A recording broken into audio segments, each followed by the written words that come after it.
Ladies and gentlemen, Caucasian and Melanin, welcome back to the Second Wind. I'm still here with Ben. He pulled out a knife on me, and so he told me, keep recording. And so here we are. Don't you turn it off. I won't, I swear to God. Where'd you get a fucking knife from? Actually, I shouldn't say that. We're surrounded by blades. It's this Legolas's twin daggers right above you, Benny. So you could just reach up and you'd find a blade anywhere in this room. We just finished wrapping up on the main episode, which was the Arthurian episode. Again, I'm going to call it the Hunt for Excalibur. But before we kick things off, again, we'll do plugs up top. Ben's a fantastic accountant if you need any accounting done. If you don't know what 1 + 1 is, go to school, finish school. If you're in school, don't be listening to this, right? Do schoolwork and then listen to this.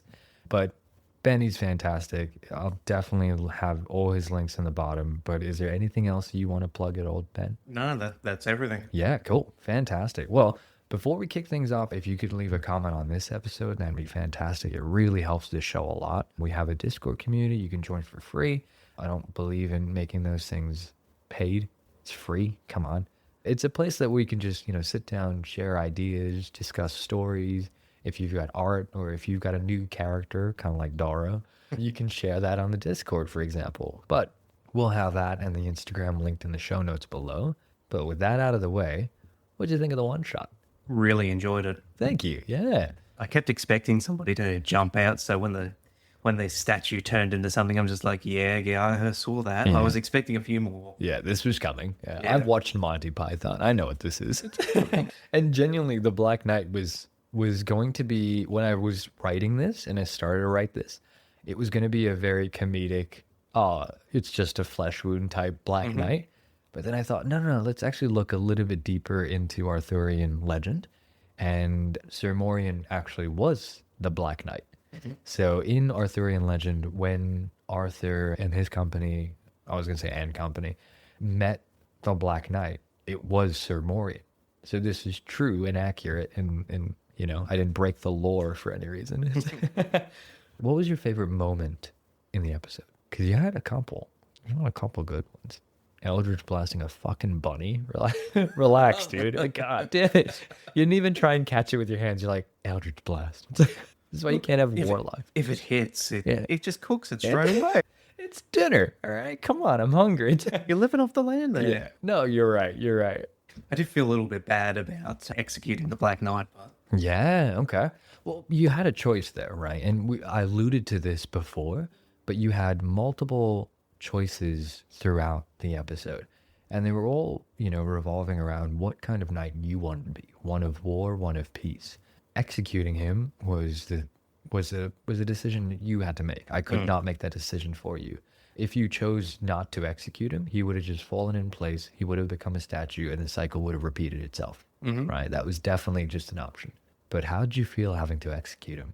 yeah, that was a bit rough. I mean, I was more hoping for a way to, help him Yeah. rather than, I guess in a way, helping him was to eliminate the fact that he was undead. Yep.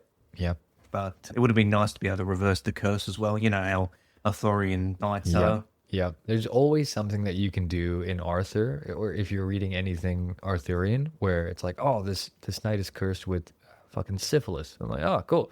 I have a magic cure. It's like, oh, okay. The Holy Grail will cure him. It's like, how the fuck do you have that? Why can't everyone just use that and there'll be no more ailments? It's like, no, it's only for knights. It's like, all right, okay. You privileged fuck. It's yeah, no, I think it was a bit of me going, okay, well, how do I kind of show you that this is Arthur and this is Arthurian, but I don't make this predictable, right? Because it would have been way too predictable to have, just cured him and gotten him out of the cursed armor. But I was like, nah, it's too easy. That's fucking too easy. You either kill him or the cycle repeats itself. So you had to make a tough decision there. Yeah. Another thing that we alluded to was the fact that there were multiple endings to the actual thing. So do you want to have a guess to what the other ending would have been if you chose to kill Nimue? Well, I would have chosen more. Yeah, cool. All right. I don't know whether she would have tried to give Excalibur over, and I suspect there would have been kind of another fight. Okay. Yeah, cool. For sure, it would have just instantly ended up in a battle. It would have been she would have got at least one more surprise attack at you, and if you were low enough, that would have obviously ended the thing there. But you played it really smart, you played it really safe, and she just wasn't hitting a lot either, right? But Excalibur, out of the two weapons, Clarent was the one to choose because it was a fucking 3d8 and it was a +8 to hit, and Excalibur was only a +7 with 2d6. So if you had chosen Excalibur, it would have been a slog to get to her. But you chose wisely and chose Clarent. But let me read through exactly what would have happened if you chose to kill her. You choose to end her suffering, and as you plunge the blade into her chest, the vision ends. You awake on the beach surrounding the lake. The tranquility of the lake is disrupted by streams of blood emanating from its core. You look down, and in your hands is the bloodied sword Excalibur. You gather your breath, and you turn to return to Camelot when suddenly you are surrounded by knights clad in red armor. You look around, and two taller knights step in front of you. They take off their helmet, revealing Sir Galahad and Sir Tristan. I believe that belongs to us. And that's where the episode would have ended. Yeah. So it would have just been, all right, well, Sir Percival told you not to fight these guys, but you would have had no choice. You were outnumbered, outclassed. It would have been war. That's how Excalibur would have returned back into mortal hands through war. Oh, but of course, my first reaction would have been face step. Face step out of there, yeah. Because that's the thing. Doro has a walking speed of 55 feet. That's fucked, isn't it? That is fucked. Actually, let's talk about Doro, because you played Doro in the city, right? And Doro's whole backstory was that he was part of the Fae faction, right? Which was, hey, I've grown up around Fae, specifically the Brothers Grimm, because that's what the name of the faction was, the Grimm. And yeah, your character was fascinating. I loved how you played your character as well. But can you actually remind me, what race is Doro? Eldarin, which is that's elves that actually live in the Fae realm. Yes. Yeah. So not just your normal elves. And as a result of coming from there, they represent one of the 4 seasons. Yeah. You can change that. I believe every long rest you can switch it. But Doro always stays as summer. Unless, of course, something really had to change, which hadn't happened in the campaign, because the seasons reflect a change in their mental state. Yeah. So if he's really, really sad, he'll switch, I think it's to winter. It should be, yep. Yeah. And then it'll be a little bit more water-based. It's water-based then. That's fantastic type shit. That kind of stuff, I think, gives you so much more to play with as a character. But obviously, how that reflects on the table in terms of combat, it's different to an extent. But the ability to change your character based purely on your emotion is so cool, And as a DM, I can ask the barbarian, I'm like, oh, you're no longer raging. How are you feeling? Well, fine, I guess. Calm. Yeah, right. I'm feeling at peace. All right, cool. And then if I ask you, for example, I'm like, Doro, you just watched someone you love die in front of you and you did nothing. You could do nothing to save them. How do you feel? Opens up a brand new alley for you to explore. Yeah, I love that.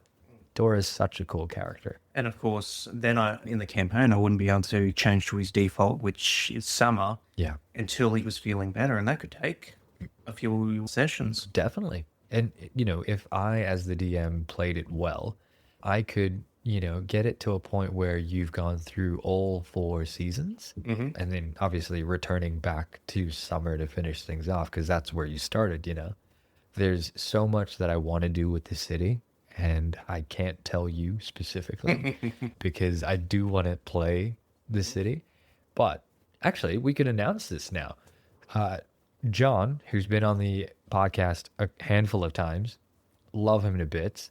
He actually DM'd an episode for me where he put me in Space Odyssey, basically. And I had to fight off a fucking xenomorph. And in the end, he just shot me through a chute into space. And he's like, fuck off. You didn't do anything well. I'm like, oh, asshole. But I love him to bits, right? This is the reason why we get to work together. We work so well with each other because we're basically 2 ends of the same spectrum, And I say that because I should have named that episode 2 ends of the same spectrum. Well, look. Our ADHD plays up in different ways, I think. But we couldn't be too similar. But Reason I bring up John is I would love to play more D&D and I would love to play, more home games now that, we're in our own house. But John's about to have a baby. John's about to have a little baby boy.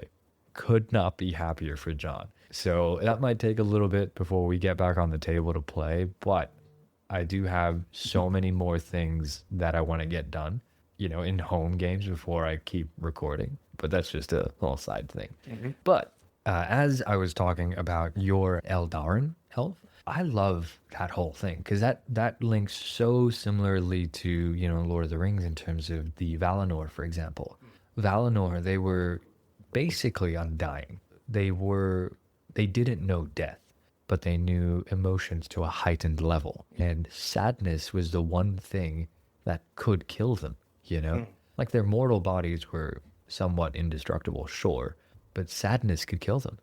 Like no other emotion had that much power over any other race. Obviously, greed with the dwarves and whatnot, but actually, you could argue that greed for the men, even, right? Definitely. But sadness would kill them. I'm thinking, fuck, if you were depressed and you were an elf, you're at a ticking time clock, man. You better feel happy soon, bro. You better be on the hardest fucking drugs, dude. Like, I could not imagine, like, Lord Elrond just being like, I'm not feeling too good today. I'm like, oh shit, he's dying, dude. Oh no. Yeah, so moving along, obviously, whenever we're, as DMs, creating episodes and whatnot, or creating sessions, we've got underlying themes that we're going to go for. My underlying theme and my main inspiration was obviously Arthurian legend. But that's one of the most recent things that I've been going through is more Arthurian type legends. I've just watched a walkthrough of Life of P. I don't know if you heard of that game at all. No. Sorry, Lies of P. Fantastic. It's essentially the story of Pinocchio, but it's a dystopian future and Giuseppe is actually the bad guy.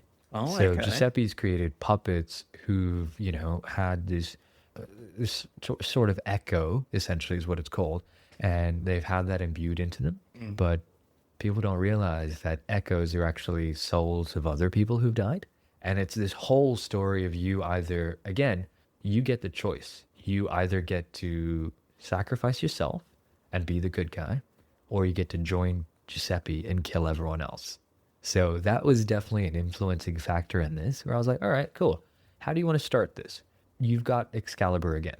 Do you want to start this off with more war, or do you want to start this off with peace? So that was definitely an inspiration for me. But that's me.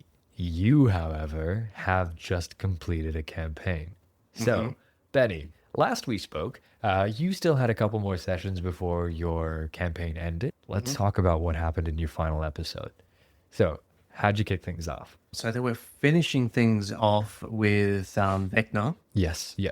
and they're coming towards him, and one of them is a fantastic thief, right? Yeah, cool. And he's made a backroom deal with Vecna.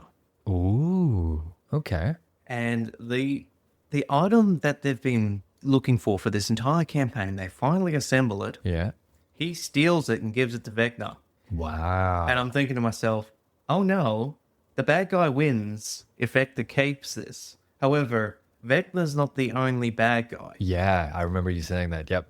Yeah, Vecna wants Theasdune gone. Theasdune was the main big Yeah. bad guy. Yeah.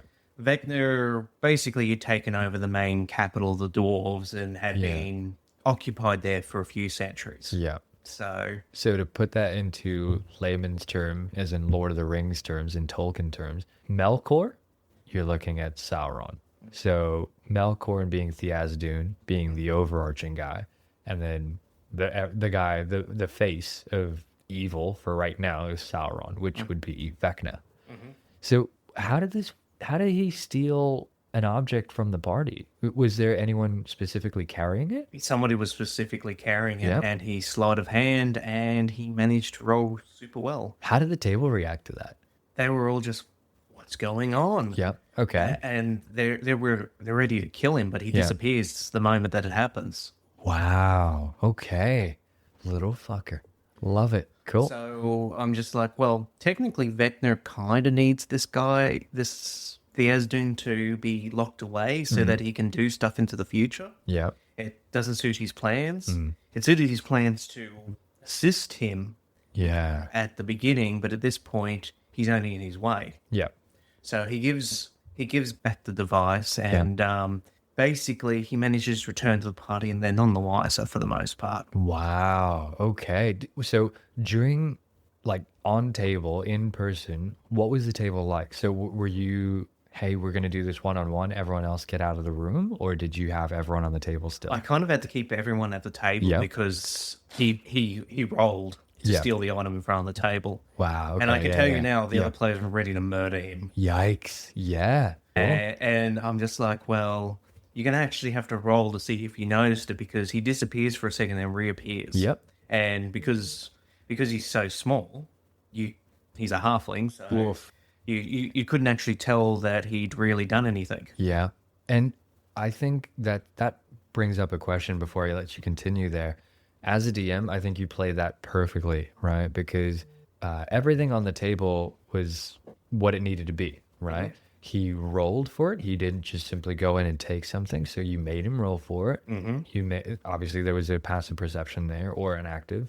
And when the party got mad, it's like, no, hold on. You know, as people playing the game that he's done this, but as characters, you don't.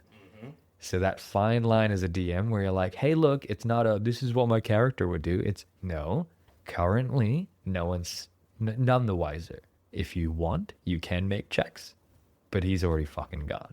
So that's brilliant. Yeah.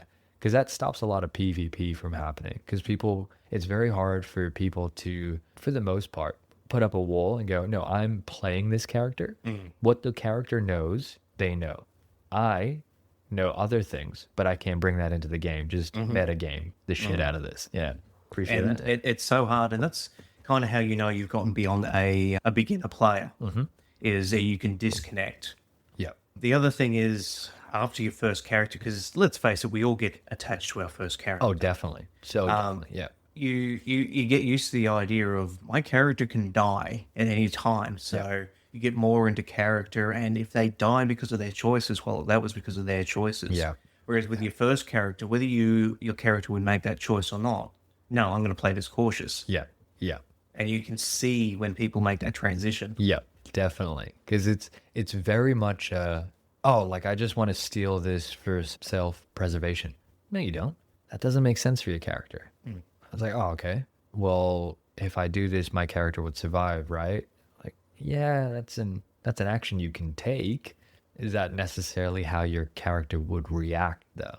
I think that like you said, it's a fine line, and once you can get that fine line and go, hey DM, I think I'm gonna steal this object. And you're like, wait, what? I think my character wants da da da da da. You're like, holy shit. I love it. The party's gonna hate it, but I fucking love it. It's like it throws you off because you're like, oh shit, Vecna now might actually win. On top of that, sorry. So Vecna returned the object. The party was none the wiser. What happened next? He gives them a deal. He says he won't interfere, Okay. and he'll give the dwarves back their city, and promises not to interfere with the material plane for a century, and he will give them assistance in wiping out the Esdun. You see, the device that they have requires a soul Yeah. to activate, Okay. and it burns up that soul to be able to drag a god down from its throne in order to be able to be affected by individuals of the material realm. Wow. Okay. So they're now like vulnerable to mortals, essentially. Okay. Yeah. Wow. And naturally, our dwarf cleric Dane, he's just like, no, I'm lawful good. Yeah. I'm going to kill you with it, and then we're going to kill the Esdun. Yeah. Cool. Okay. And how did the party react to that? Because were they at this point up for the deal? 2 of them were, Yeah. 4 of them weren't. 4 and Yeah, basically, politics. and they basically just went for it. Yeah. Cool. So they're busy finding Vecna, and a couple of them are downed, but just after that, they are about to activate the device. However, the soul they're using, Panrath. Yeah. Cool. Okay. Yeah. Now, Panrath, earlier in the campaign, he was bound to the city by a wish spell that was faulty. And basically, the only way he could truly die was when the dwarves took back their city. Wow. So he was okay. immortal, but not. Yeah. So he's a very old dwarf. We're talking 400 or 500 years. He's Yikes. heavily scarred, Yeah. and he's offered up his soul because he knows if he defeats Vecna, he gets to go into the eternal rest. Yeah. Or like the dwarves' version of like Valhalla, essentially. Yeah. And just as they're about to use his soul to activate the device, Vecna steps back and says, "I forfeit the city to the dwarves." Ooh. And by doing so, Panrith dies on the spot. You fucker. Okay, so does that mean that the object that they need, that little magical device, does that become inert? No. Okay, So yeah. this thing can be activated. So it's kind of like a keystone to something much larger. Okay, yeah. And cool, the yeah. area where it's pulling its power, Yeah. the moment you walk in there, Yeah. you can't cast even a cantrip. Ooh. It pulls all magic from probably, I think I made it about 400 kilometers in diameter. And just all magic is just drained to Yeah. power this device. Wow. So how does the party react to Penrith dying there? They're all a little bit shocked. Yeah. And Vecna just looks at them all and says, "I will be back." And he disappears. Wow. As a DM, if I had done this, I would have been super proud. But as a player, I'm looking and I'm like, you fucker, you did this to me. I have emotional trauma because of it. Okay, so Penrith is dead. You still have the stone. What happened next? What happened there? So it requires a fairly powerful caster to activate this device as well. So Panrath was one of them. Yeah. He's now dead, so they need somebody else who can activate it. So because I put some Camelot stuff into it, Yeah. there are 3 individuals that I gave them a choice to come along: Cool. Merlin, Yeah. Morgan Le Fay, Oof. and Hades. Yikes. What a trio. What a trio. So at this point, they changed the timeline. Yeah. Hades was originally the king of the underworld. However, because of what they changed in the past, he was forced to become king outright. Oh. So he's actually king of the mixed race kingdom. That's just south of the dwarven. And he turns up. He rarely shows himself. So you know this is important for him to turn up. And they do not like Hades. Because a couple of them made soul contracts with them earlier in the campaign. Yeah, cool. And they went through hell, and I mean literal hell, to get their souls back. Yep. And so Hades, Morgana Le Fay, and Merlin walk into a bar. What a fucking eclectic bunch. So what happens there? So they have to choose one of the 3 to activate the stone. Yeah. Do their soul get... Well, Hades says, "I will activate the stone. In fact, you can activate as many times as you want." And he rolls over a big bag of soul stones and says, "As many as stones are in this bag, you can activate this device." Wow. Cheeky. Morgana offers them 1 soul stone Yep. because she's not big on sacrificing people. And Merlin steps up and says, "I will sacrifice myself." Ooh, okay. Fucking honor. Let's do it. They choose Merlin. Really? Huh. As a player, I think I would have chosen Morgana Le Fay because she's still alive there, which means you can still rely on her at a certain point. Merlin, fucking A. All right, how did that turn out? That was good. They didn't actually like Merlin that much. What? Yeah, I know. Okay, yeah. Because you know how it is. Yeah. You see Merlin, you expect the world from him. Yeah. And he doesn't give them the world. No, he God, gives them just enough help to get through. Yeah. It's like Gandalf, right? Merlin and Gandalf are very similar to me. I would not put them in the same class as Dumbledore. Dumbledore is leagues below, personal opinion. But it's always a wizard arrives when he precisely needs to arrive, right? He's never late. And Merlin is very much Arthur, I told you not to do this dumb shit, and you still did it. It's like, yeah, because both of them could have. What's the whole thing? It's like, don't turn me into a newt. Was that Monty Python, right? Holy Grail. Yeah, it's like, oh, they have the power, but they choose not to use it. Yeah. Huh. So Merlin's dead. Okay. Yeah, he dies in the end. Wow. So they prep, they get all their gear, and they've got to go out to this castle. Now, one of the characters, a few episodes before this, chose to become the embodiment of the Asdene. Wow. Okay. So He took this special amulet that he found off one of the other lieutenants. Yeah. And it gave him extra arms. It gave Yeah. him extra power. Wow. And eventually, it turned him into an avatar of the Azdoon. Shit. Does Vecna know about that? Yeah. Wow. Okay. So Vecna really wants him dead then. Yes. Yeah. Cool. Because if the avatar stays on the material plane, Yeah. it'll bring the Azdoon through. Proxies. Yeah. And because this character had pulled the keep card from the deck of many things earlier, Very good. that's where the final play happened. Yeah. Cool. And I'm thinking, well, the Azdoon is nuts. He's the god of madness. Yes. Yeah. But ultimately, if you look through the lore, the Azdoon did want to do good things. So I thought, well, what would be something good but twisted? Yes. Yeah. Like, let's fix the world. It's like, oh, what do you mean by fix? It's a, yeah. Go on. So they're walking out there, and all of a sudden they come up with this cart, and they've basically this cart's full of slaves. Wow. Hades has been trading his people after he's taken their souls. Their bodies are then traded to this kingdom. The reason being is this keep is run by vampires. Cool. Okay.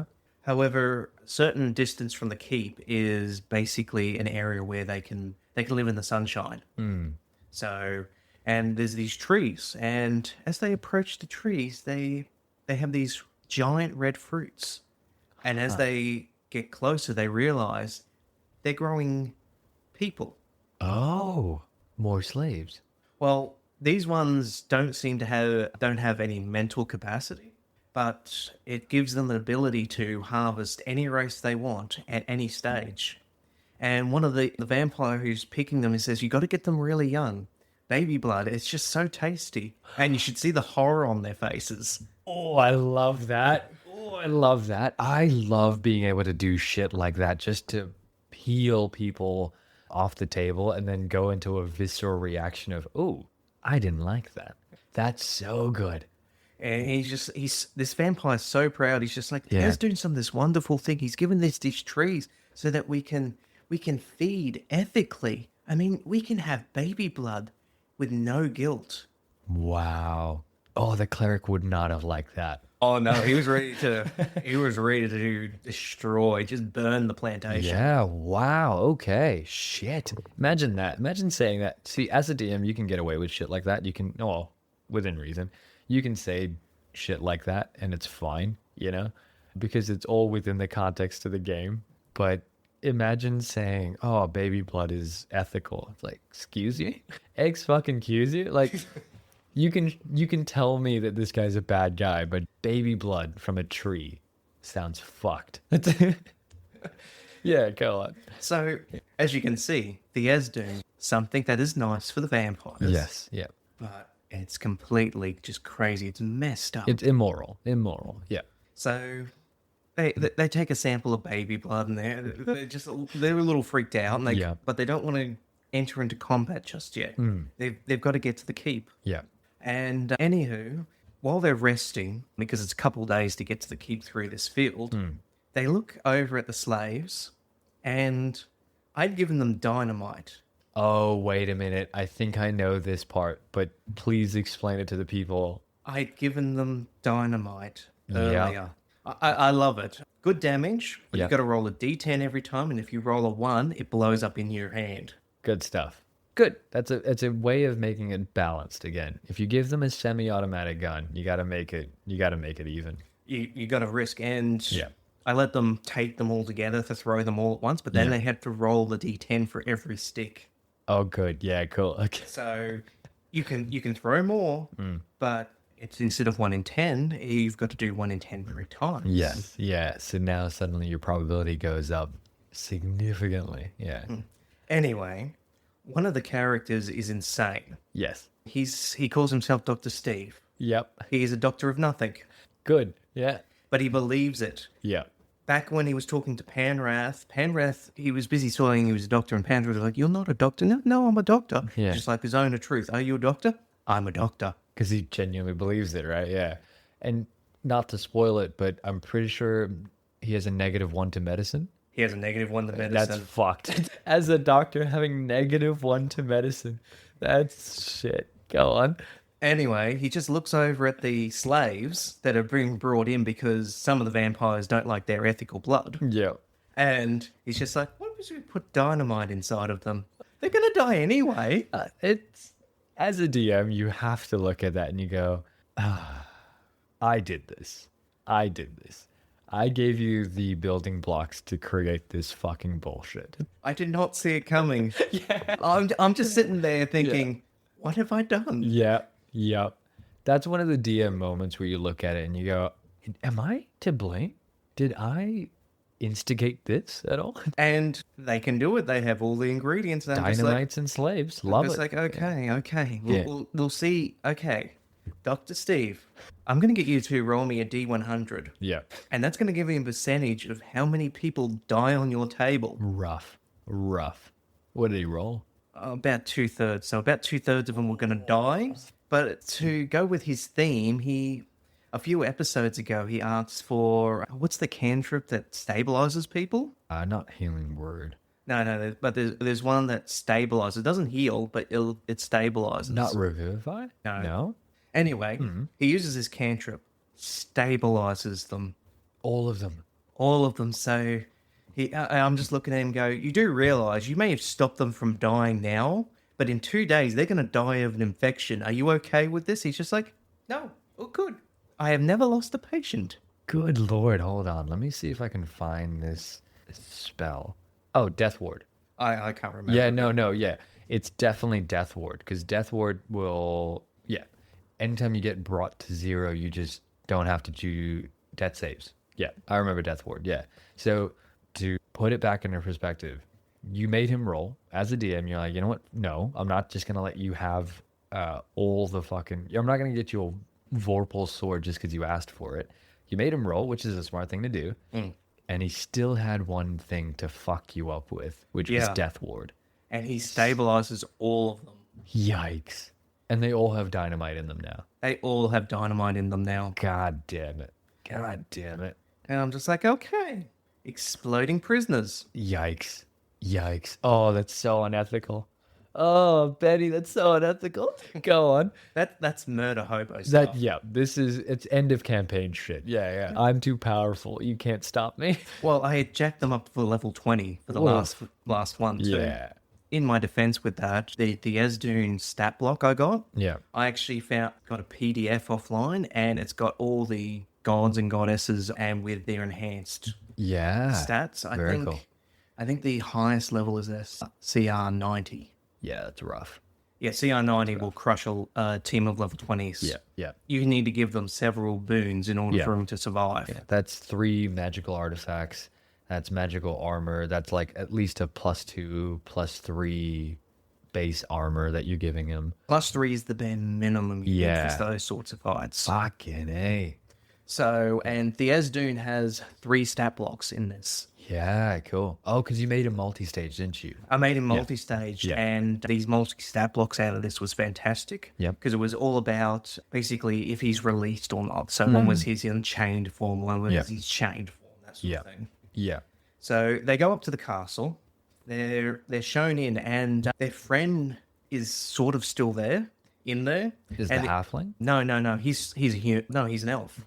Oh yeah. Okay. Yeah. But of course, he looks like the Esdune, just a small version of. Yeah. At this point, he's just like, "Why don't you join us? Haven't you seen the wonderful things? I'm stopping these monsters from having to feed on people. I'm giving them paradise." Yeah. And not just the vampires. There are a multitude of monsters that live in this world, and now they don't have to harm each other. Huh. Oh, that's not going to end well. That does not end well. That's a monkey paw if I've ever seen one. So, of course, everyone who plays D&D a lot, they know the Esdune comes from the Abyss. Yes. Yeah. And each level of the Abyss reflects one of his creations. Yeah. So they start fighting him. Yeah. And all of a sudden the floor opens up and they start falling into the Abyss. Yikes. And on the first level, there's a bunch of priests who worship the Esdune. And they throw the prisoners start running at them. Yep. And the Esdune backs off, puts up a shield, but all the prisoners blow up and kill all the priests. Ooh, okay. Cannon fodder against cannon fodder. Yeah. Wow. I hate it, but I love it. That's a great idea. We should do dynamite slaves more often. It's dynamite slaves. It's for breakfast now. It's like it's like the Coca-Cola ads from the bullshit. Yeah. So that was the first layer. Yeah. Yeah. Cool. Yeah.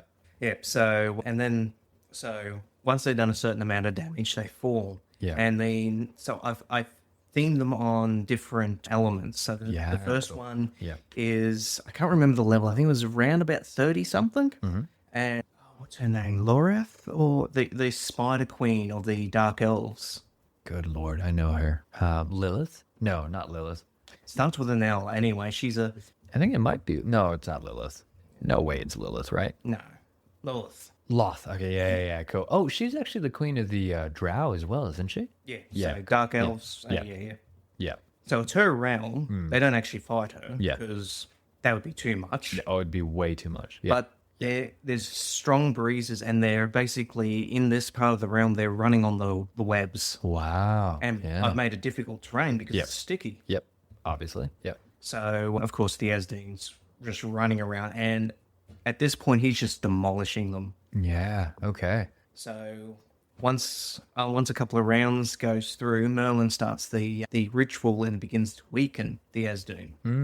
So he's weakened once, Yeah. and this removes a good chunk of his health, some of his resistances, and immunities turn into resistances. Very good. Yeah. Very good. And then they fall down into the next layer. Yep. I think I made this one water, and so there's just ice everywhere, and they're going to jump between the ice. Very cool. Yeah. Very cool.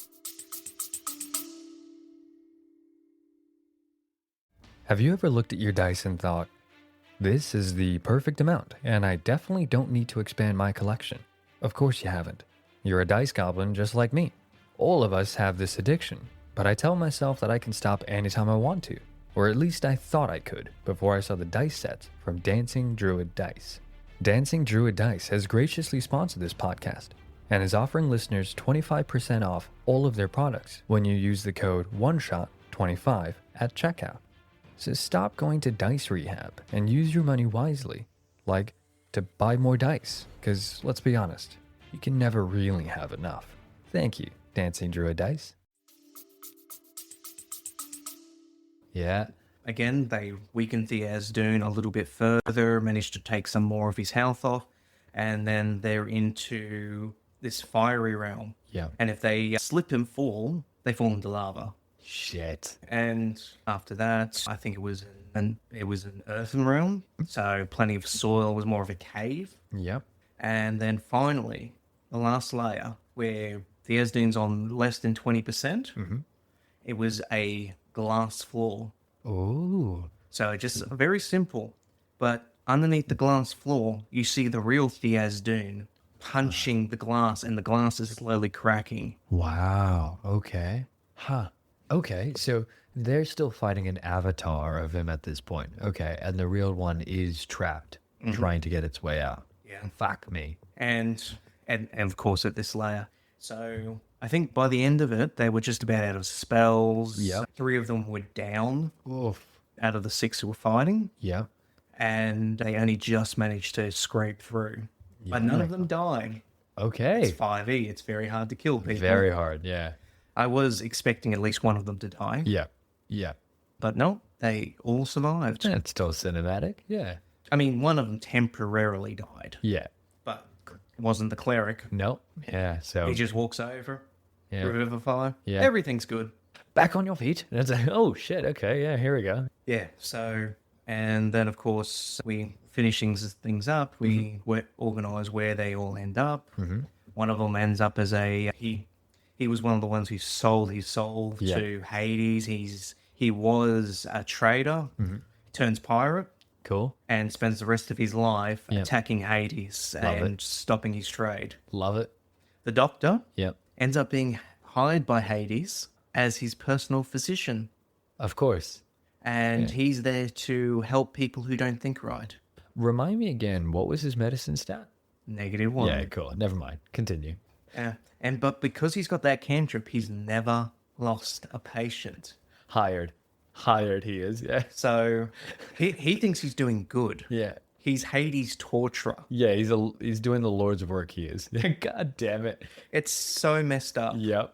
but it's hilarious as Yeah. well. Oh, it's so funny to think you're doing well by like poking people in the eye. You're clearly killing them off, but you keep casting spells just to keep them on the brink. That's rough.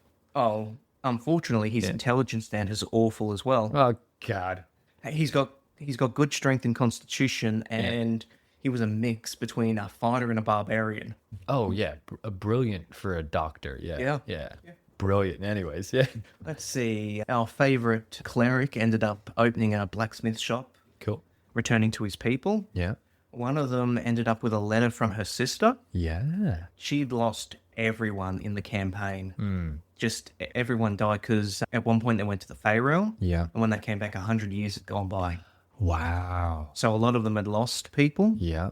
So she'd lost basically everyone but this one sister because she's a druid and a satyr. And satyrs live a long Yes, time. they do. Yeah. I think it's 350 years. Yep. Combine that with druid, Yeah. and you're talking a couple thousand years. Easily. Yeah.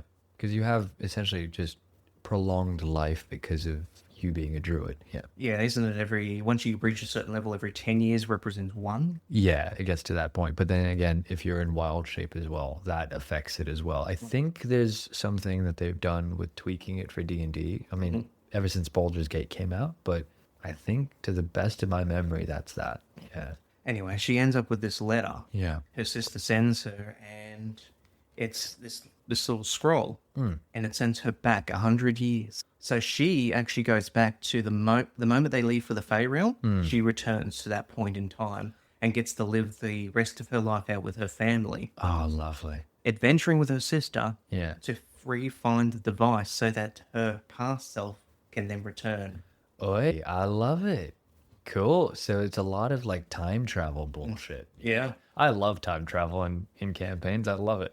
As a DM, you can fix a lot of mistakes there, but you can also create such interesting plot hooks in there as well. Very cool. Because the future can be affected Yep. by Yep. even further in the future. Yep. Absolutely. I mean, even for our final episode, for example, when we are doing Guild 407, the final battle, I actually had you go right back to the conception of the bad guy, Balthazar. And because your whole idea was we need to get back so that we can see what was actually written in the sand. If we can see that, we have his name. But when you found his name, he wasn't going to let you go, right? No.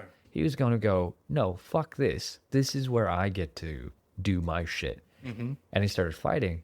And that's when you started doing your time jumps, right? And your time jumps were every moment where he was repelled in the past. I think it was about 4 different instances, the 5th one being the last one, but 4 different instances that he had shown up previously in history, which you guys already knew because you guys did the right thing by going into a library and looking for books. But we didn't know we were involved in that. You didn't, yeah, because you were reading through them, and all of you guys did roll fairly well, but I wasn't going to give you everything, right? Unless you rolled a nat 20, I wasn't going to give you everything. Oh, even then. Yeah, you can hint at it, right? Well, the thing is, with nat 20s as a DM, it's not, I now have to give you everything. Yeah, exactly. I now have to give you everything that your character could potentially learn in that moment. Exactly. Nat 20s are, it's maximum success, but it's maximum success that you could achieve. Exactly. So it's like, if I give you everything now, it won't make sense in the future. And if anything, if I give you everything now, it won't make sense right now either, because you don't know all the stuff that you would know 3-4 sessions from now. So in the books that you guys are reading, you were actually technically part of it, but all of you had lost people as well, right? So as you were going through each instance where the bad guy had shown up in history, you were involved in making sure that he was fully erased. The last incident, so the 4th incident before you got back to your timeline, the 4th instance was where you saw what actually happened, where Genesis and I think Stanley were fighting against Balthazar one-on-one. And these are 2 really powerful mages, right? Fighting basically the BBEG while war is right behind them. And as this is happening, you were able to, whittle him down and do everything you possibly could. But then you realized right at the very end, even though Genesis cast a spell, he cast a different spell to what you had thought he originally cast. So it wasn't disintegrate, and he didn't cast it because Stanley cast it. And so even in the final moments when you had whittled him down and Balthazar should have died because it just would have been an easy disintegrate spell, Genesis basically threw up a bullshit spell, which meant nothing. It was like prestidigitation, basically. Stanley was the one who actually cast disintegrate. And that revealed so much to you guys. And now suddenly you guys didn't know what to think of Genesis anymore. And suddenly, all throughout the campaign, Stanley's been this really uptight, anal guy that everyone just doesn't seem to get along because he makes all the hard decisions. And you're like, holy shit, he does make all the hard decisions. And even in the final episode, your view of characters could change in the end. Because just because you love Genesis all the way through does not mean that you're going to end up loving it. No. For example, just because Grunmack was good all the way through to episode 29 does not mean that he was going to be there for the final battle in the same extent. But I love it, man. Final battles are amazing because they're the culmination of everything that you've worked so hard to build, you know? And I think players buying into that and being so invested that in the end, they have their own story. They've either won or they've lost everything, you know? I think that's fantastic because I mean, we've chatted about this off air, but you mentioned that you wanted to do a follow-up campaign as well. Well, that was why it was so important that they really put some thought into where they ended up. Yeah, cool. Because I've already told them that some of their characters, they may actually run into them because I'm doing a campaign too. Yeah. Which I'm thinking about 100, 200 years in the future. So some of them will be around still. Would the Druid still be alive then? Yeah, she'll still be. Cool. The sister of. Yeah. But she was a Yuan-Ti, so she won't be around that. She's dead. Yeah. She's for sure dead. Yeah. The previous two I didn't mention yet. Yeah. They're definitely going to be turning up. Okay. So Christoph was the paladin. He had the last couple of episodes, he wasn't getting along with his god anymore. Yeah. Okay. And basically after the last episode, he decides to abandon his god. Wait, this wasn't while they were at hell, was it? No. Okay, yeah, cool. Yeah. Yeah, so he keeps, because his god falls in love with him and it's not reciprocated. Ah. So his choice was to abandon his god and go down to hell to fight the demons for all eternity. So it was his way of doing good, but also getting away from his god as much as possible. What I haven't told him is in the years after, his god actually comes to see him in hell because his god still loves him. Yeah. But the god's in a weakened form because it's hell.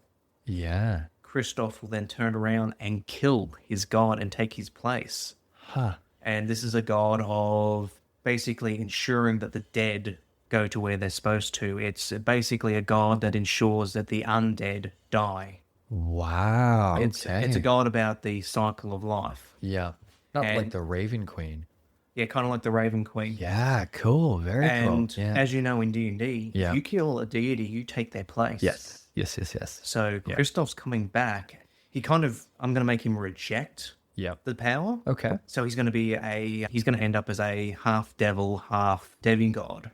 So as a DM, we can chat about like stat blocks. Are you going to play him almost with anti-paladin stats, or are you going to play him as like a deity almost? I will draw inspiration from your anti-paladin, your Oathbreaker. Yeah, Oathbreakers are fantastic for it. Yeah. But I will give him a lot of extra bits and pieces. Yeah. Yeah. That's so cool. Okay. The other one, the halfling, Yep. his name is Mouse, and he's the thief. Yeah. And what I haven't told you is during the campaign is he cut off his hand and accepted the hand of Vecna. And Vecna disappeared as well after he let Penrith die, essentially. Yeah. Well, he gave back the city of Endegal to the dwarves. Penrith died, and then he disappeared, you said. You fucker. But Mouse is still around. Well, yeah, because he has Vecna's hand. Mouse, you sneaky little bitch.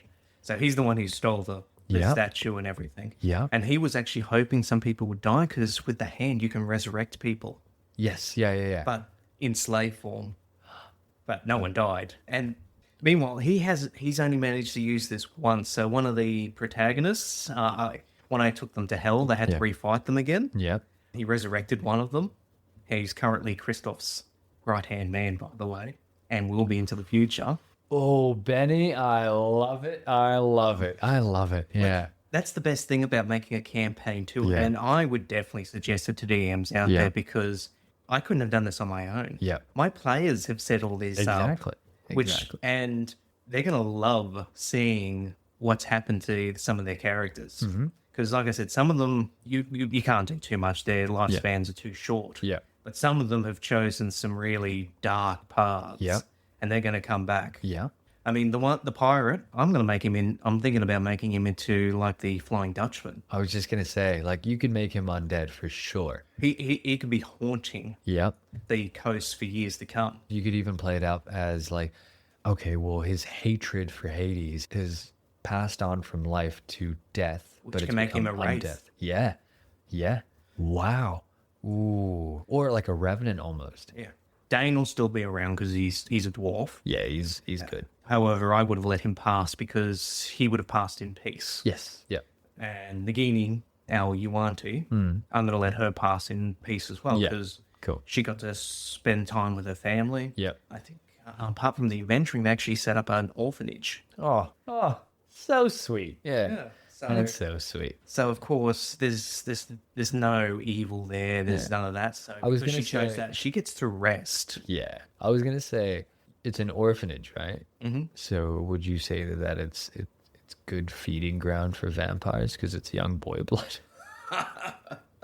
So that's terrible. Well, her sister won't allow it. No, yeah, I think she thought about playing her sister's character for the next campaign, but I'm not sure what she's going to choose. Yeah, cool. Because that was the centaur. Oh, sorry, beg your pardon. Satyr. Satyr. That was the satyr. Yeah. So satyrs have pretty good lifespans as well. Yeah. Yeah, no, I totally back you up on that. If you're a DM and, you've created such a wonderful campaign that it's gone to 10, 20, 30 sessions, 40 sessions, for example, it's over a year and a half. Everyone's fallen in love with the character that they're currently playing. When you finish the last session off, when you finish the campaign, have a break, but hopefully, and this is not just the job of the DM, but the job of the DM is to create the story. The players then fill it out, right? And if you've let the players fill it out within reason, and you've given them creative freedom, you've got a second campaign pretty much just well into 10 sessions. You've got 10 sessions written just there, For example, you could start things off with the Flying Dutchman character and then go, okay, well, actually, I'll lead you to hell. And then you could start off with hell. And from hell, you could go, oh, okay, actually, let's go back up top for something else. Like, there's so much that can be done just from the way they finish the campaign. Yeah. And because they didn't get Vecna, Vecna's back. he's returning and Yeah. his plans have matured further. Yep. So will this be 100 years into the future? Yeah, at least Okay. 100, maybe 2. Yep. Still going to work that out. Yep. But yeah, it's at least 100 years in the future because I'm giving enough time that the setting has changed a bit. Yeah. Okay. Hades, for instance, I think in the future, will be at war with the dwarves. Okay. And of course, the kingdom will have changed. Yeah. Hades has been trading souls for a while, so he's ultimately feeding the army of devils Yep. against the demons. Yeah. Well, how does this work as, for example, as a DM, how do you make this work for Mouse, for example? Because Mouse is technically, he can't die as long as he has Vecna's arm. Is that correct? Well, he becomes a lich. I'm going to turn him into a lich. Okay, cool. Because part of the reason why he wants the spell is, how I said 100 years have gone by. Yeah. He grew up in an orphanage. Ah, And he has several brothers and sisters, and they call themselves the Seven. Cool. Well, they're all dead at this point, and he wants the power to resurrect the dead so that he can be with his family again. once again, a noble cause, just going about it the complete wrong way. Huh. That's so cool. That's so cool. So he's probably going to be the medium bad guy that they meet. Yeah. So, you start off with a few nice little Yep. adventures, and then they'll hear this story of this roguish lich. Yeah. Oh, that's very cool. because that'll pique their interest, and then they'll follow that in, and then there's this grand reveal, and it's like, wait a minute, is that fucking Mouse? So yes, but your character doesn't know that. It's your character just thinks this is a lich. It's like, wait a minute, I think we know this fucker? Because the guys who haven't died yet will obviously know that, hey, wait a minute, we know this guy. This is Mouse. And the ones who haven't met him before will just go, well, this is a bad guy. We have to kill him. It's like, well, no, hold on. Pause for a second. And now suddenly you've got this communication between the table where it's like, no, we know this guy. We'll be okay. And the other half of it's like, no, this is a bad guy. We came here to kill him. Yeah. Why the sudden change of plan? Yeah. And what I love about setting two, so Kristoff and Mouse were like brothers. Oh. Kristoff is now the demigod of the cycle of life and death. Yeah. Mouse has violated that to the extreme Yeah. By reviving the seven. by reviving the seven with Vegna's hand and becoming a lich himself. There's so much in that. I love that, huh? I absolutely love that. Like, if we ever get to run back the 407 campaign, there's so much that we could do to that as well. Yeah, you just kick it off. You just need enough time that the setting changes a little bit. And perhaps some sort of unhappiness has come to the world. Yeah, absolutely. I mean, well, a great show that's already done something similar to that is Not Another D&D. I mean, I've got a poster in that tube that I need to hang up.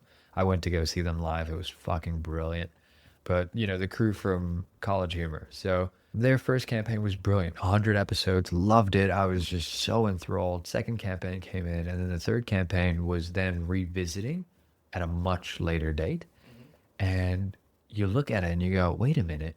All the stuff that they did during the campaign, all the good that they thought they were doing, actually ends up pretty bad in some situations. You know, like, for example, they joined the Fate courts at some point, and they told us, the queen, you know, the new appointed queen, they're like, hey, look, we're trusting you with this. We've joined the courts together. Just don't abuse your power.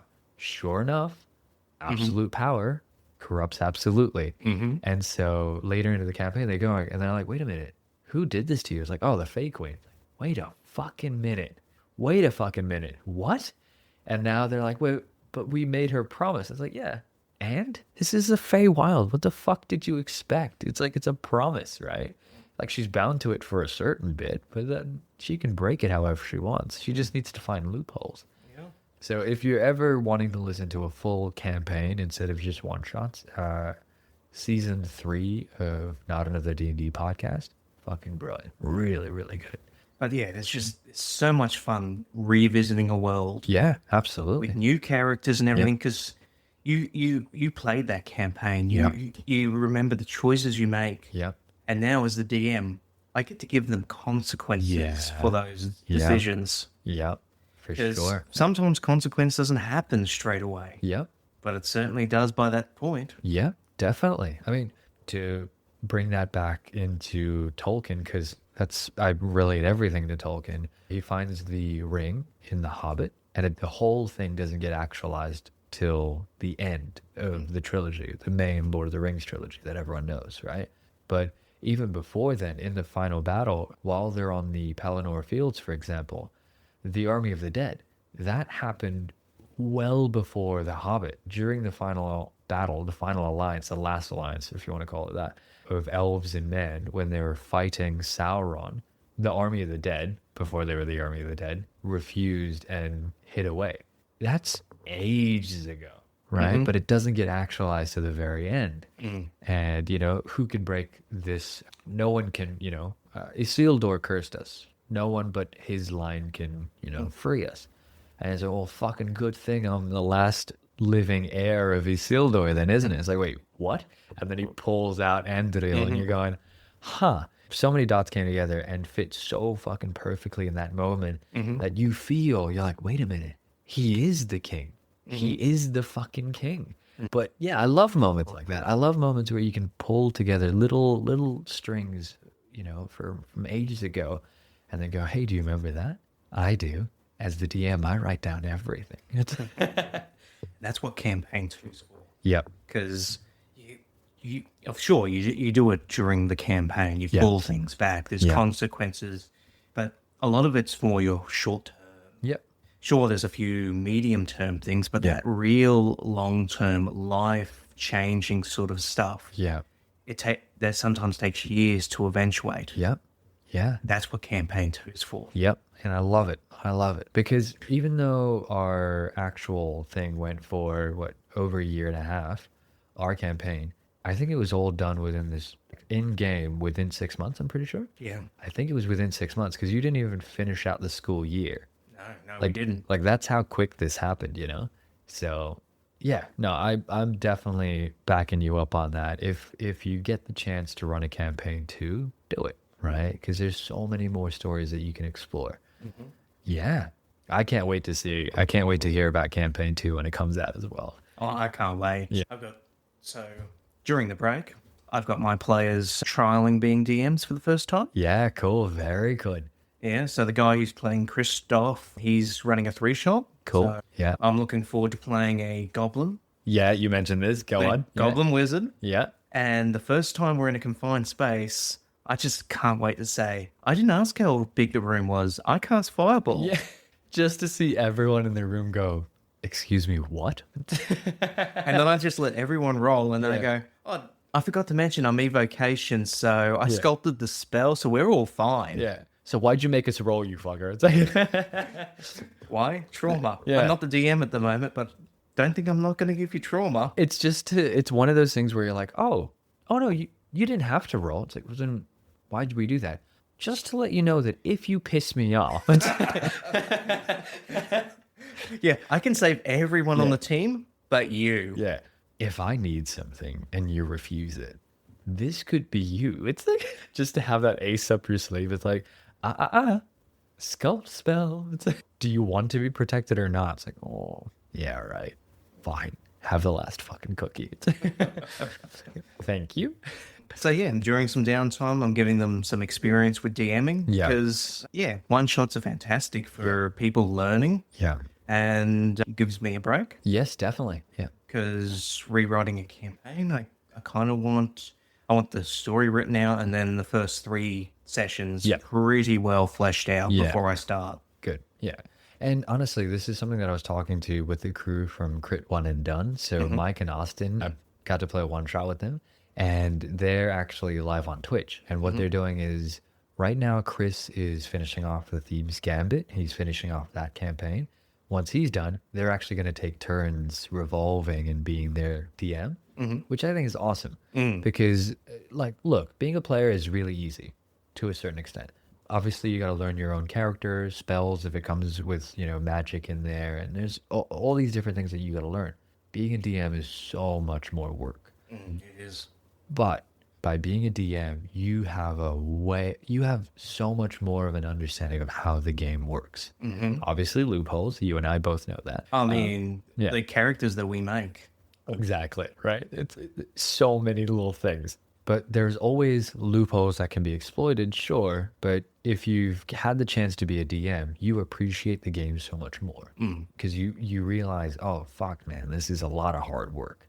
An hour session, for example, might take just as long to prepare, if not longer.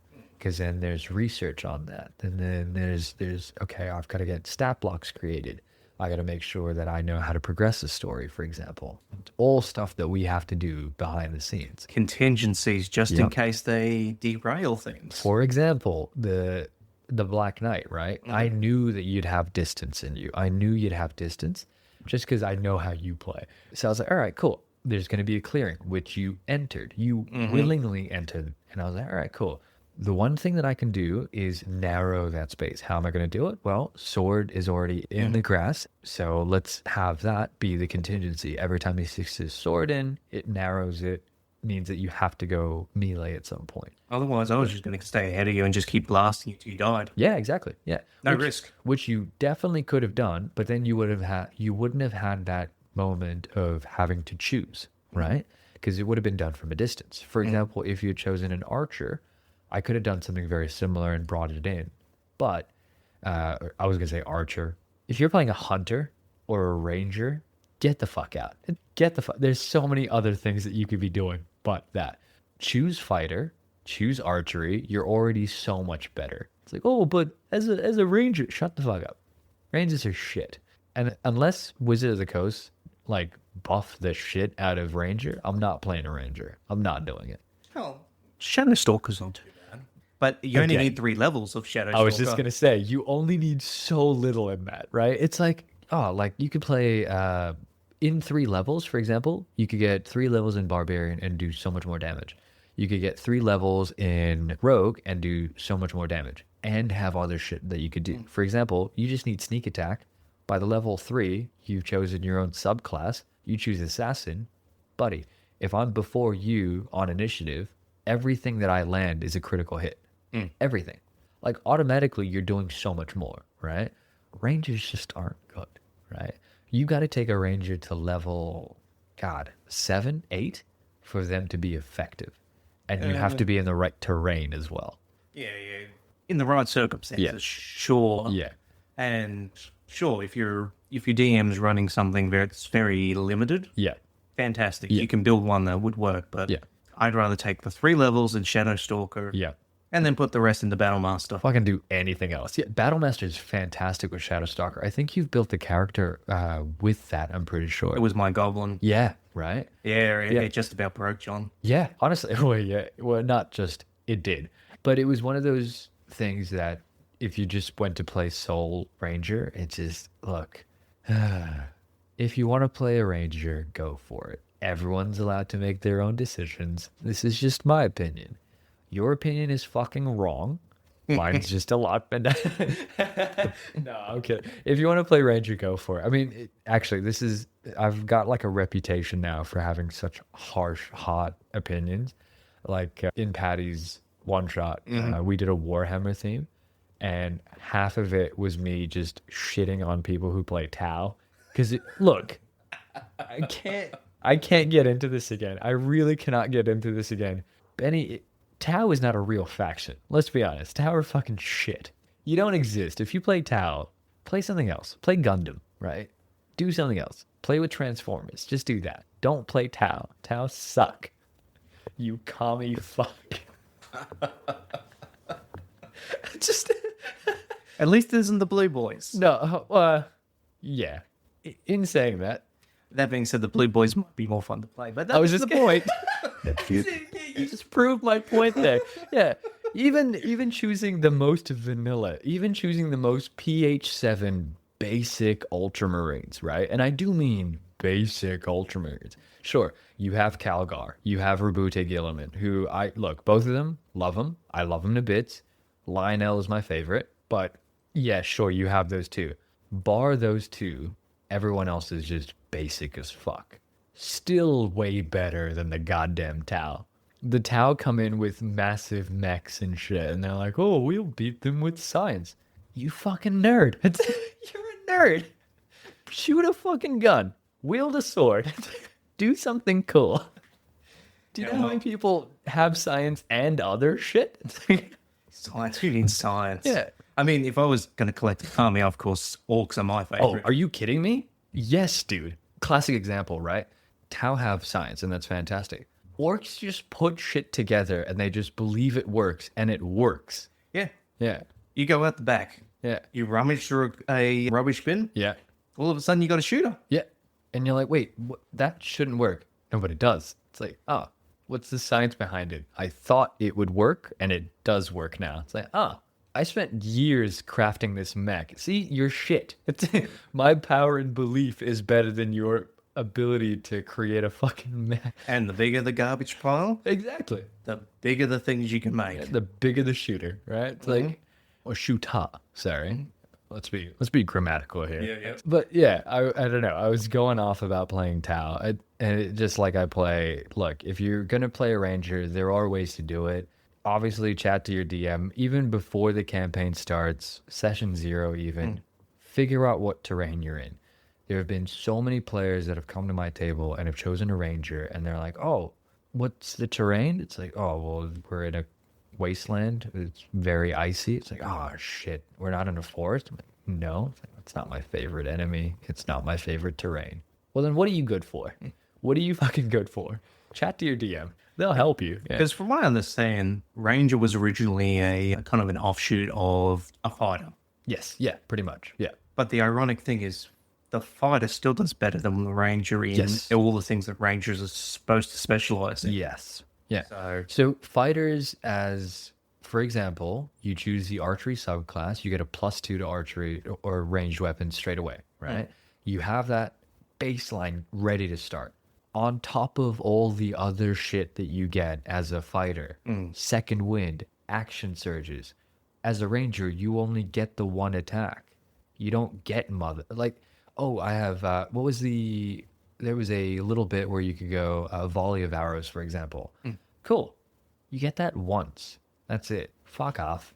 I'd rather play a character that's interesting to me. As much as I don't like to play like OP characters, I don't like OP characters.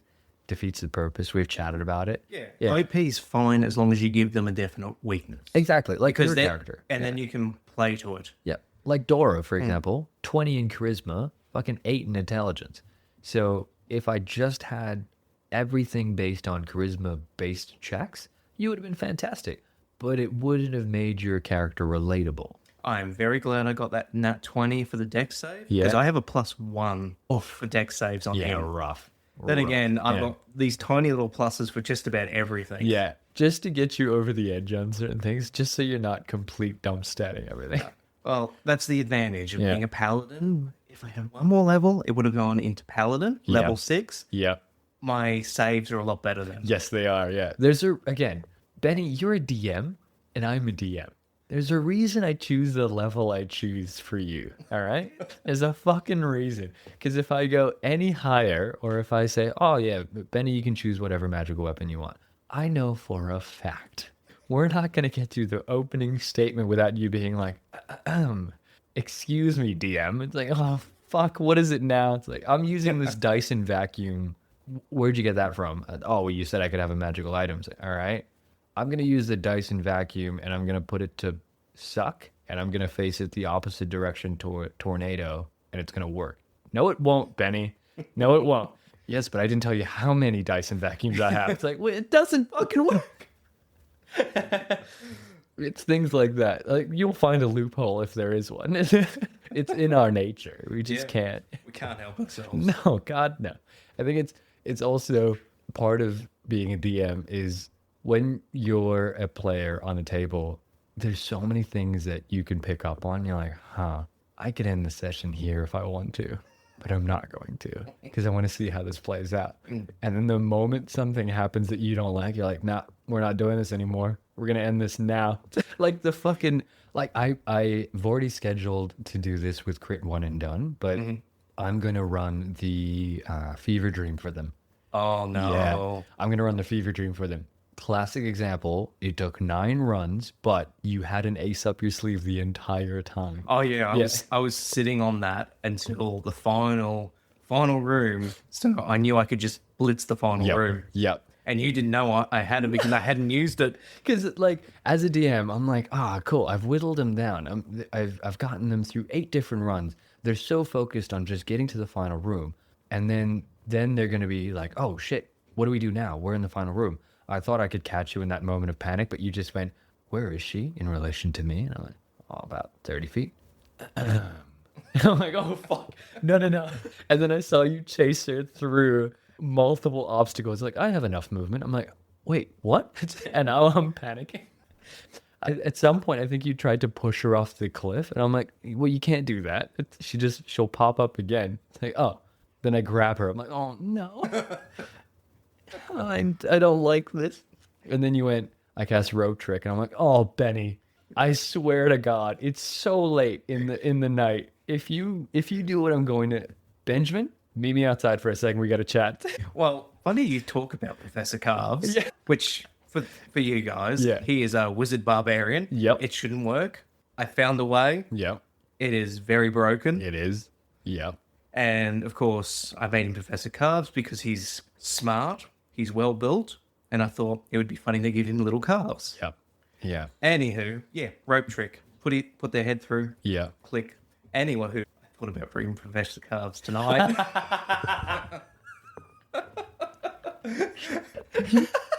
Because rope trick is hilarious. I love it.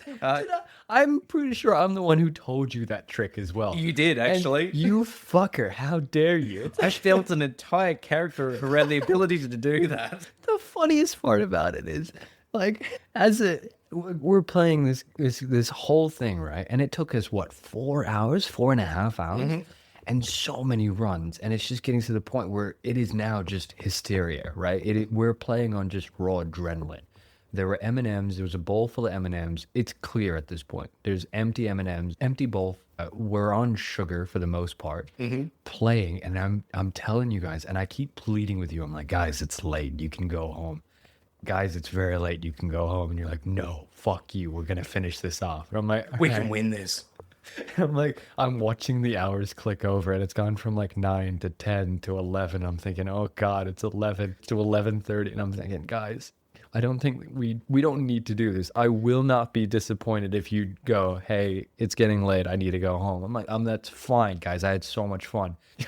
No, you fucker. I have something, and you haven't let me use it, which is so funny because I do the exact same thing too. Because I remember so vividly, we were at Hayden's house, and you had this beautiful thing, and I think it was a black dragon that you had, and you did the thing where you're like, oh, everyone can choose one basic magic item. Mistakes were made. Exactly. This is how I don't give you shit anymore. I can give other people things, and I'm like, you'll try and break the game. You won't. But you. So to get back at you, and well, actually, no, I did this, and then Rogue Trick got back at me. So I'll give you that. But right at the very end, I created a character, and I still remember it was Gerard Way, which is the lead singer of My Chemical Romance. I made him a bard. And right at the very end, obviously this dragon is a behemoth. It's a black dragon. What the fuck are we going to do to a black dragon? It was 4 or 5 of us on the table, and we're all doing as best we can. I just pull away, and I'm going, Ben, is blowing a horn of Valhalla an action? You go, yes, it is. And I went, okay, that's fine. Can I do that now? And you're like, yes. All right. I blew it. And then with my bonus action, I action searched. And I rolled really well. I think I was like 7 of the fuckers that showed up. So 7 of them and me with my action surge, I went in, and I don't remember the exact spell that I cast, but it was enough to, I think it was Earthbind or something like that. Yeah, you pulled him out of the air. Earthbind. I Earthbound him, and then 7 of them came in, and I was like, all right, each one of these berserkers is going to roll to grapple the dragon. It's like, all right, they're gonna roll with disadvantage because they're much smaller than the creature. I'm like, yeah, that's fine. There's 7 of them, and as soon as I said that, I remember looking at you, and you went, oh, I see what you're trying to do. And I'm like, how many legendary resistances do you have? Just whittled away. Because I think I have 1 or 2 left at that point. And it's just a matter of, okay, look, I've got 7 opportunities to get rid of 2 resistances. And guess what? I did. My Horn of Valhalla and me casting Earthbind was enough to just go. Because again, me blowing the horn is not a spell. No. So I could cast another spell, which was Earthbind. So it fucking worked perfectly. Again, loopholes. Moments like that you gotta love. Yeah, even if it completely stumps you as a player or a DM, you look at it and you just, oh, they got me. Yeah. But it's hilarious. Yeah.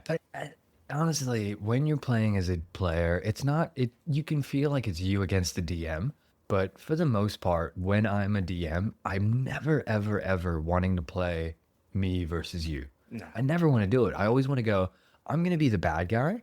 Obviously, I'm going to play the bad guy to the best of the bad guy's abilities. Mm-hmm. But I do want you guys to win. I want you guys to win. Always give your players a chance. 100%, right? For example, if at any point in time you have a moment where there are death saves, okay, cool. If I just down the entire party, I can kill them. Or now suddenly I can have them wake up in a prison. Mm-hmm. Suddenly the story continues. Mm-hmm. They've lost all their shit. Oh, okay, well, what do we do now? Brand new story arc. There you go. You could kill them and end the campaign there, but I'm like, well, what did you achieve? As a DM, what did you achieve? You kill them and send them to hell. Yeah, exactly. And then they've got to work their way to get back out. Brilliant. You're finding a way to continue the story. Mm-hmm. As a DM, you're always having to sandbox, think out of the box, and pull shit out of thin air, mostly out of your ass, to keep the story going, right? That's the whole point of DMing. It's, I've got a story and I know what the end is. Let's see how you get there. I love that. Fucking love it. Oh, well, with that though, it's been an absolute pleasure. Thank you so much for coming on, Benny. Thanks for having me again. Dude, anytime. Honestly, I'm so glad that we're in a house that doesn't feel like a fucking sauna anymore. It's still nice. It's warm. It is still warm. We're working on that. Don't worry. There's carpet on the floor. But now that we're like, I'm in my own house, I can soundproof a lot better and record a lot more. But most importantly, I can play home games now in AC, which is going to be fucking brilliant. I can finally use all that shit that I have there that I haven't been able to touch in months. But it's always a pleasure to DM for you. It's always a pleasure to chat with you as well. Again, like I mentioned before, I'll have all your links below if you need accounting done. And it can mean from the smallest thing to the biggest thing. If I had one person to shout, it would be you, Benny. Like, you've helped me out so much and I cannot recommend you enough. So I will have links to your accounting business below. But is there anything else you want to plug? No, that's everything. Cool. If you like what you heard, then please leave a comment and rate the show. If you could share it with a couple of your friends, and if you don't have friends, just find some. It would be amazing. It would really help the show out a lot. But I hope you had fun, and I'll see you again in the next episode.